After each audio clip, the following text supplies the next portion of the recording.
Namaskar everyone. Myself Dr. Radhika Bhargave, your host for today's program.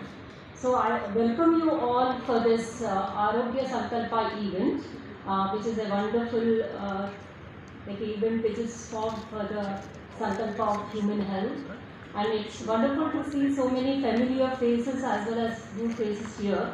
And I welcome all the delegates and the dignitaries. We are so excited to have you all here to join this integrated conference. So this event started with a sankalp for humankind to stay healthy physically, mentally, emotionally and spiritually. Sampurna Swasthya ke liye. This is the motto of this event today. We have a fantastic program lined up for you, including a journey to integration with scientific sessions and also a panel discussion with expertise speakers sharing with us the power-packed experiences of their own. And we have with us today His Excellency Honorable Governor of Karnataka, Shri Thaverchand Gehlot-ji, who is any moment can arrive today for the inauguration purpose. We are honored to have Shri K. Sthanamulyan, Central Joint General Secretary, BHP, and Shri N. Tippaswamiji, the Kshetriya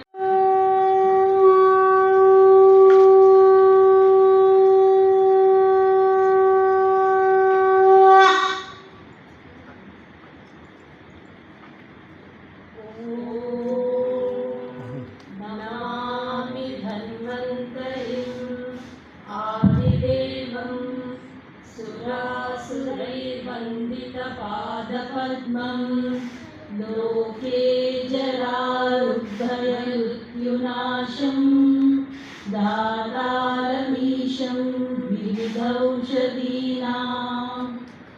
ॐ शान्ति शान्ति शान्ति। नागरिक समर्थ स्वच्छ राष्ट्र की नींव है।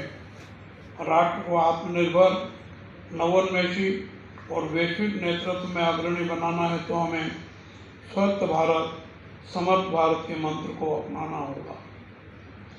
स्वामी विवेकानंद जी ने कहा था, सेवा ही धर्म है। चिकित्सा सेवा में यह भाव प्रत्यक्ष दिखाई दे रहा है। महामारी के समय में हमने देखा कि डॉक्टरों ने अपने परिवार, अपनी सुरक्षा और आराम से ऊपर उठकर सेवा करके चिकित्सा धर्म निभाने में सफलता प्राप्त की है। वैद्यो नारायण हरि की सोच हमें यह बताती है कि रोगियों की सेवा करते समय चिकित्सक स्वयं ईश्वर के रूप में कार्य करते हैं। वे जीवन बचाने और संवारने का कार्य करते हैं। आयुर्वेद और होम्योपैथी को आज भी वैकल्पिक चिकित्सा के रूप में देखा जा रहा है। यह हमारी प्राचीन धरोहर है जिन्हें आधुनिक अनुसंधान के साथ जोड़ने की आवश्यकता है। मुझे जानकर प्रसन्नता हो रही है कि यह मंच एलोपैथी, होम्योपैथी और आयुर्वेद तीनों को एक साथ जोड़कर संवाद स्थापित कर रहा है। यही वह इंटीग्रेटेड हेल्थ केयर मॉडल है जिसकी आज भारत को और दुनिया के देशों को जरूरत है। हमारा स्वास्थ्य व्यवस्था में उल्लेखनीय प्रगति हुई है, लेकिन अनेक चुनौतियां भी है। नीति निर्माताओं को ऐसी नीतियां बनानी होगी जो स्वास्थ्य सेवाओं को अंतिम व्यक्ति तक पहुंचाए। डॉक्टरों की शिक्षा और प्रशिक्षण में गुणवत्ता और करुणा दोनों का समावेश करें और नैतिक संवेदनशील चिकित्सा संस्कृति का निर्माण भी करें। आप अपनी कार्यप्रणाली में नैतिकता और संवेदना को सर्वोपरि रखें। आप ग्रामीण भारत को अपनी सेवा का केंद्र बनाएं। आप आयुर्वेद, योग और आधुनिक चिकित्सा इन सभी को समन्वित करके भारतीय चिकित्सा मॉडल को वैश्विक मंच पर प्रस्तुत करें। मैं विशेष रूप से विश्व हिंदू परिषद की प्रशंसा करता हूं कि वह धार्मिक गतिविधियों के साथ साथ आज समाज के स्वास्थ्य, शिक्षा और सुरक्षा से संबंधित क्षेत्रों में भी सक्रिय भूमिका निभा रही है।